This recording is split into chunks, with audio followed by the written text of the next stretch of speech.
자이즈 이야기의 중반을 넘어서고 있습니다.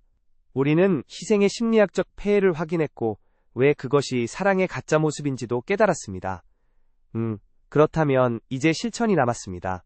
어떻게 하면 구체적으로 희생의 습관을 버리고 주체적인 삶을 살 수 있을까요? 가장 먼저 해야 할 일은 나만의 작은 사치나 기쁨을 찾는 것입니다. 거창한 것이 아니어도 좋습니다. 하루 10분, 온전히 나만을 위한 커피 타임, 내가 좋아하는 음악 듣기, 퇴근길에 혼자 서점에 들러 책 구경하기 등등. 이런 사소한 행위들이 모여 나의 자존감을 형성합니다. 나는 소중한 대접을 받을 자격이 있는 사람이라는 인식을 무의식에 심어주는 것이죠. 두 번째는 나의 감정을 가족에게 솔직하게 전달하는 훈련입니다. 나 지금 조금 힘들어. 오늘은 쉬고 싶어. 이 말이 처음에는 입 밖으로 나오기 힘들 겁니다. 가족들이 실망할까 봐 혹은 나를 이기적이라고 비난할까봐 겁이 나겠죠. 하지만 믿으세요. 진짜 가족이라면 여러분의 솔직한 고백을 환영할 것입니다. 오히려 여러분이 억지로 참고 있다가 나중에 폭발하는 것보다 훨씬 낫다고 생각할 겁니다. 세 번째는 가족의 과제를 가족에게 돌려주는 연습입니다. 아이의 숙제, 배우자의 기분 전환, 부모님의 용돈 관리 등 내가 대신 해결해주려 했던 것들을 하나씩 내려놓으세요. 그들이 스스로 넘어지고 일어설 기회를 주어야 합니다. 곁에서 응원하고 지켜봐주는 것만으로도 충분합니다. 그것이 진짜 성숙한 사랑입니다. 이 과정에서 불안함이 몰려올 수 있습니다. 내가 안 하면 망가질 것 같은 공포죠. 하지만 대부분의 경우 망가지지 않습니다. 오히려 여러분이 손을 떼는 순간 가족들은 놀라운 생명력으로 자신의 길을 찾아가기 시작할 것입니다. 그동안 여러분의 희생이 그들의 유능함을 가로막고 있었다는 사실을 깨닫는 순간 여러분은 비로소 진정한 자유를 얻게 될 것입니다. 그 남자의 사례로 다시 가볼까요? 그는 상담을 마친 후 처음으로 가족들에게 선언했습니다. 이제 나는 내 연금을 나를 위해 쓰겠다. 그리고 매주 일요일은 나만의 시간을 가질 테니 각자 알아서 식사를 해결해라. 처음엔 가족들이 당황했습니다. 아빠가 변했다며 서운해하기도 했죠. 하지만 시간이 흐르자 놀라운 변화가 일어났습니다. 자녀들은 스스로 요리하는 법을 배웠고 아내는 남편의 눈치를 보는 대신 자신의 친구들을 만나기 시작했습니다. 무엇보다 큰 변화는 남편의 표정이었습니다. 억울함과 분노로 가득했던 얼굴에 생기가 돌기 시작했습니다. 그가 행복해지자 집안의 공기가 바뀌었습니다. 억지로 짜내던 웃음이 아니라 진심 어린 미소가 거실을 채웠습니다. 희생을 멈추자 비로소 사랑이 시작된 것입니다. 여러분, 지금 여러분의 모습은 어떤가요? 가족을 위해 촛불처럼 자신을 태우고 계신가요? 촛불은 결국 다 타버려 어둠만 남깁니다. 하지만 태양은 꺼지지 않고 영원히 빛납니다. 여러분이 촛불이 아닌 태양이 되기를 바랍니다. 스스로 타오르며 그 열기로 주변을 데우는 존재 말이죠. 가족을 위한 최고의 희생은 아이러니하게도 희생하지 않는 것입니다. 나를 지키고 나를 사랑하고 나를 성장시키는 것. 그것이 여러분의 가족을 지키는 가장 확실한 방법입니다. 이 이야기가 누군가에게는 이기적으로 들릴 수도 있습니다. 하지만 다시 한번 강조합니다. 이기심은 남의 것을 탐하는 것이고자기에는 나의 것을 지키는 것입니다. 내가 나를 지키지 못하는데 어떻게 남을 지킬 수 있겠습니까? 비행기 사고 시 산소 마스크가 내려오면 보호자가 먼저 쓰고 아이에게 씌워주라고 합니다. 내가 숨을 쉬어야 아이를 살릴 수 있기 때문입니다. 인생이라는 비행기에서도 마찬가지입니다. 여러분이 먼저 마음의 산소 마스크를 쓰세요. 그래야 가족 모두가 살 수 있습니다. 지금 당장 여러분을 위해 무엇을 할 수 있을지 생각해보세요. 아주 작은 것이라도 좋습니다. 그 작은 행동이 희생의 사슬을 끊는 첫 번째 가위질이 될 것입니다. 여러분이 희생을 멈추고 자신의 삶을 찾아가는 그 여정을 응원합니다. 그 길의 끝에는 더 깊고 단단해진 가족의 사랑이 기다리고 있을 것입니다. 오늘 이야기를 들으며 여러분은 어떤 감정이 드셨나요? 혹시 가슴 한편이 찌릿하며 눈물이 고이지는 않으셨나요? 그렇다면 그 눈물은 그동안 고생한 여러분 자신에게 보내는 위로의 신호입니다. 그 눈물을 닦아주고 스스로에게 말해주세요. 고생했다. 이제는 좀 편해져도 돼. 가족이라는 이름의 무거운 짐을 내려놓고 이제는 사랑이라는 가벼운 옷을 입으시기 바랍니다. 삶은 희생하기 위해 주어진 것이 아니라 경험하고 느끼고 사랑하기 위해 주어진 소중한 선물입니다. 그 선물을 온전히 누리는 여러분이 되시길 진심으로 바랍니다. 이어서 우리가 실생활에서 부딪히는 구체적인 상황들을 예를 들어 명절이나 제사 혹은 자녀의 입시나 취업 과정에서 어떻게 건강한 거리두기를 실천할 수 있는지에 대해 더 깊이 논의해 보겠습니다. 이런 상황들은 특히 한국 사회에서 희생을 강요당하기 쉬운 순간들입니다. 이때 우리는 어떤 심리적 방어 기제를 사용해야 하며 어떻게 현명하게 대처해야 할까요? 네, 실제로 명절 증후군이라는 말이 있을 정도로 명절은 희생의 각축장이 되곤 합니다. 며느리의 희생, 아들의 희생, 부모의 희생. 서로가 서로를 위해 희생한다고 말하지만 그 안을 들여다보면 모두가 고통받고 있는 아이러니한 현장입니다. 왜 우리는 즐거워야 할 축제의 날에 고통의 축제를 벌이고 있는 것일까요? 그것은 우리가 형식적인 도리에 얽매여 서로의 실질적인 욕구를 무시하기 때문입니다. 나는 힘들어도 참아야 해라는 생각이 지배하는 순간 그 모임은 기쁨이 아닌 고역이 됩니다. 이제는 형식을 깨고 본질을 찾아야 합니다. 가족이 모이는 목적은 서로의 안부를 묻고 사랑을 확인하는 것이지 누가 더 많이 희생하나 시합하는 것이 아닙니다. 음식을 줄이고 대화를 늘리세요. 일을 나누고 웃음을 공유하세요. 만약 그것이 불가능한 구조라면 과감하게 모임의 방식을 바꿔야 합니다. 전통이라는 이름으로 행해지는 폭력을 멈춰야 합니다. 여러분의 용기 있는 한마디가 온 가족을 희생의 굴레에서 해방할 수 있습니다. 처음에는 비난받을지도 모릅니다. 하지만 시간이 지나면 모두가 감사하게 될 것입니다. 누군가는 고양이 목에 방울을 달아야 하니까요. 그 방울을 다는 사람이 바로 여러분이 되어보시는 건 어떨까요? 자, 이제 본문의 다음 장으로 넘어가 더 심도 있는 심리 분석을 이어가겠습니다. 우리가 가족 안에서 희생을 멈추지 못하는 또 다른 이유는 바로 유기공포 때문입니다. 내가 더 이상 쓸모 없어지면 가족들이 나를 떠나지 않을까 하는 근원적인 불안이죠. 특히 노년기에 접어든 부모님들이 자녀들에게 지나치게 헌신하거나 간섭하는 이유가 바로 이 불안 때문입니다. 자식의 삶에 깊숙이 개입함으로써 자신의 존재감을 확인받으려 하는 것이죠. 하지만 여러분 존재감은 타인에 의해 증명되는 것이 아닙니다. 내가 나로서 온전히 서 있을 때 존재감은 자연스럽게 뿜어져 나옵니다. 자녀가 떠날까봐 붙잡는 희생은 오히려 자녀를 더 빨리 떠나게 만듭니다. 반면 쿨하게 자신의 삶을 즐기는 부모 곁에는 자녀들이 자발적으로 모여듭니다. 왜냐고요? 그 부모와 함께 있으면 즐겁고 배울 점이 많기 때문입니다. 매력적인 사람이 되세요. 가족 안에서도 매력은 필요합니다.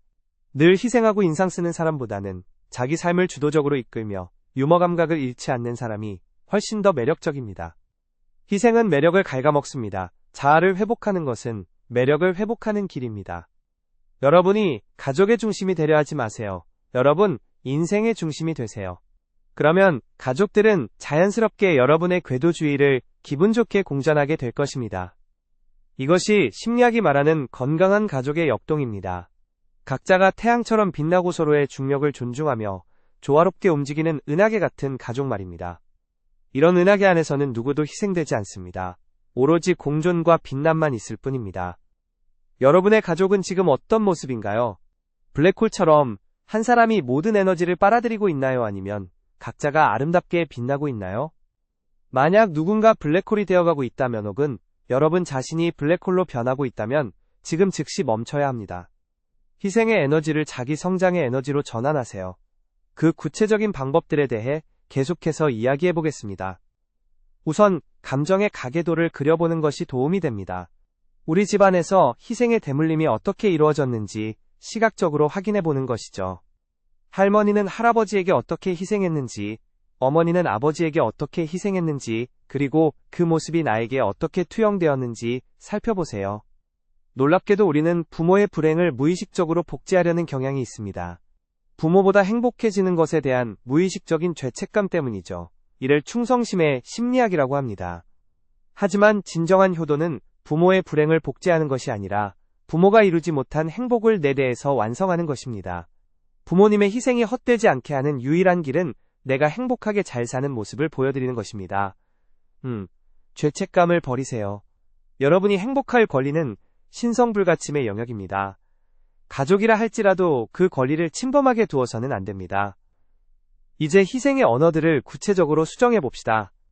너를 위해서 참았다라는 말 대신 나는 우리 가정을 위해 이 선택을 하기로 결정했고 그 결정에 만족한다. 나 아니면 이 집안이 어떻게 돌아가겠니? 라는 말 대신 우리 가족은 각자 자기 역할을 잘 해낼 능력이 있다. 나도 내 몫을 하고 그들도 그들의 몫을 할 것이다. 네가 어떻게 나한테 이럴 수 있니? 라는 말 대신 나는 지금 서운함을 느낀다. 내 기대와 현실이 달라서 마음이 아프다. 차이가 느껴지시나요? 전자는 상대를 공격하고 죄책감을 유발하지만 후자는 자신의 감정을 표현하고 상대의 자율성을 존중합니다. 이런 언어의 변화가 관계의 변화를 가져옵니다. 희생이라는 무거운 갑옷을 벗어 던지고 진실이라는 가벼운 셔츠를 입으세요. 처음에는 살갗이 쓸려 아플 수도 있습니다. 갑옷에 익숙해진 피부는 작은 바람에도 민감하게 반응하니까요. 하지만 곧 깨닫게 될 것입니다. 바람을 직접 느끼는 것이 얼마나 상쾌한지, 무거운 갑옷 없이 걷는 것이 얼마나 경쾌한지를 말입니다. 여러분의 걸음걸이가 가벼워질 때 가족들의 발걸음도 함께 가벼워집니다. 희생의 늪에서 빠져나오는 것은 배신이 아닙니다. 그것은 혁명입니다. 가족이라는 시스템을 고통의 구조에서 기쁨의 구조로 바꾸는 위대한 혁명 말입니다. 그 혁명의 주인공은 바로 지금 이 영상을 보고 계신 여러분입니다. 여러분은 충분히 그럴 자격이 있습니다. 그동안 너무 많이 애쓰셨습니다. 이제 그만 애쓰셔도 됩니다. 그냥 존재하세요. 가족 안에서 무언가를 끊임없이 생산해내는 기계가 아니라 그냥 그 자리에 있는 것만으로도 온기를 주는 사람으로 존재하세요. 그것이 가장 어려운 일 같지만 사실은 가장 쉬운 일입니다. 힘을 빼면 되니까요. 우리는 너무 많은 힘을 주며 살아왔습니다. 가족을 지켜야 한다는, 강박 좋은 부모가 되어야 한다는, 압박 효도해야 한다는 의무. 그 모든 힘을 빼보세요.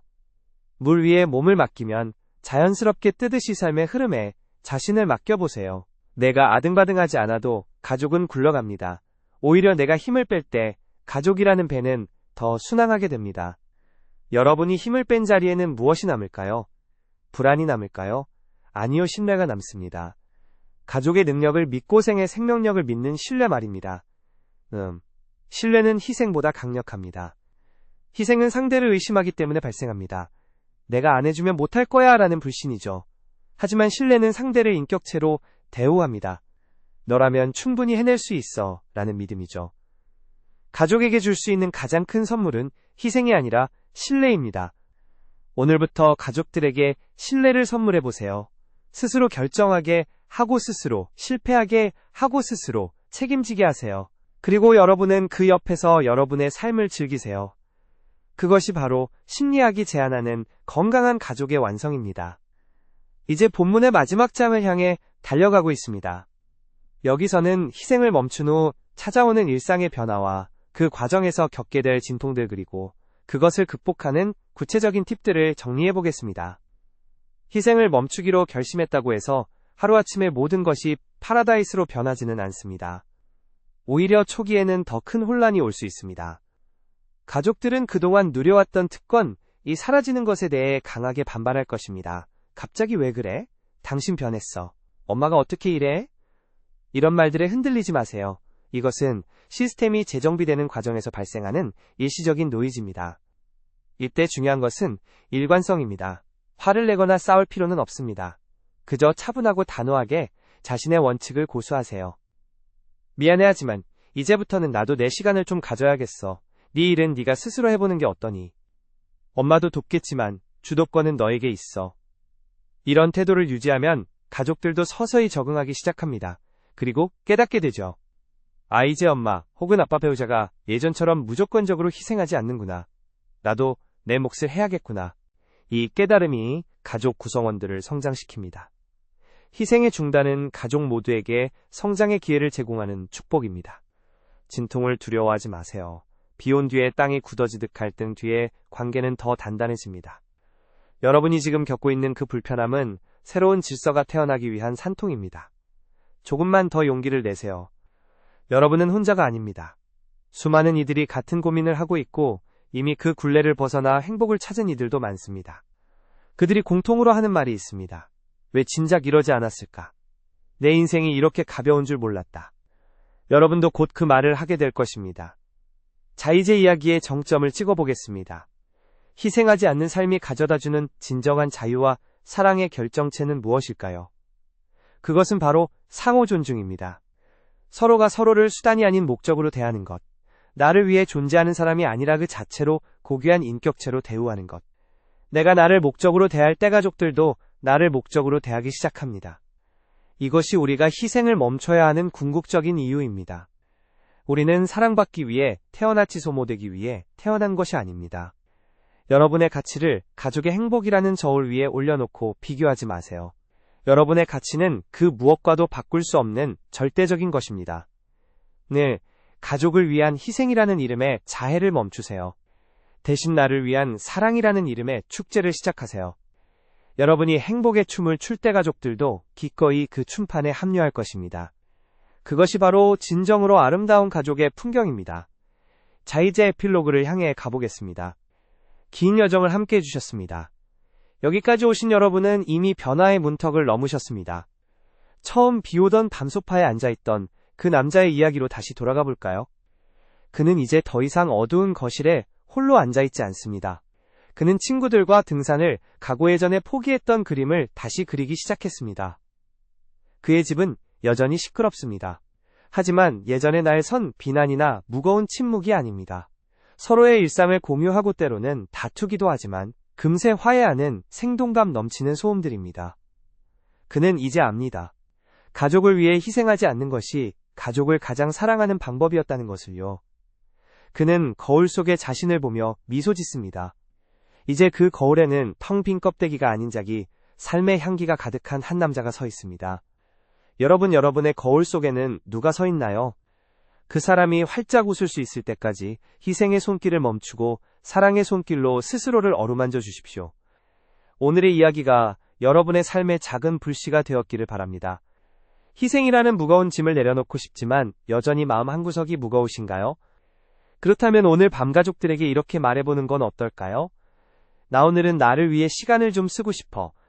그 짧은 문장이 여러분의 인생을 바꾸는 마법의 주문이 될 것입니다. 긴 시간 경청해주셔서 감사합니다. 여러분은 존재 자체로 충분히 아름답고 소중합니다. 가족을 위해 자신을 지우지 마세요. 여러분이 선명해질수록 가족의 사랑도 더 선명해집니다. 오늘 이 영상이 도움이 되셨다면 혹은 나만 알고 있기 아까운 가족 이야기가 있다면 댓글로 들려주세요. 여러분의 이야기가 누군가에게는 또 다른 구원의 빛이 될 수 있습니다. 구독과 좋아요는 제가 더 깊은 심리학적 통찰을 전해드리는데 큰 힘이 됩니다. 다음 영상에서도 여러분의 마음을 안아줄 수 있는 따뜻하고 날카로운 이야기로 찾아뵙겠습니다. 오늘도 자신을 가장 먼저 사랑하는 하루 보내시길 바랍니다. 지금까지 심리학 스토리텔러였습니다. 여러분의 삶이 희생이 아닌 환희로 가득 차길 진심으로 응원합니다. 안녕히 계십시오. 혹시 아직도 마음이 복잡하시다면 제가 추천해드리는 이 방법을 한번 써보세요. 내일 아침 눈을 뜨자마자 거울을 보고 이렇게 말하는 겁니다. 오늘 나는 나를 위해 가장 맛있는 것을 먹고 가장 즐거운 일을 하나 하겠다. 약속하실 수 있나요? 여러분의 그 약속이 지켜지는 날 여러분의 가족은 세상에서 가장 행복한 가족이 될 준비를 마친 것입니다. 진짜 마지막으로 묻고 싶습니다. 여러분 오늘 행복하신가요? 만약 그렇지 않다면 지금, 즉시 그 원인이 누구를 위한 희생 때문인지 찾아내세요. 그리고 그 희생을 정중히 거절하세요. 여러분의 행복은 타협의 대상이 아닙니다. 자, 이제 정말 마칠 시간이네요.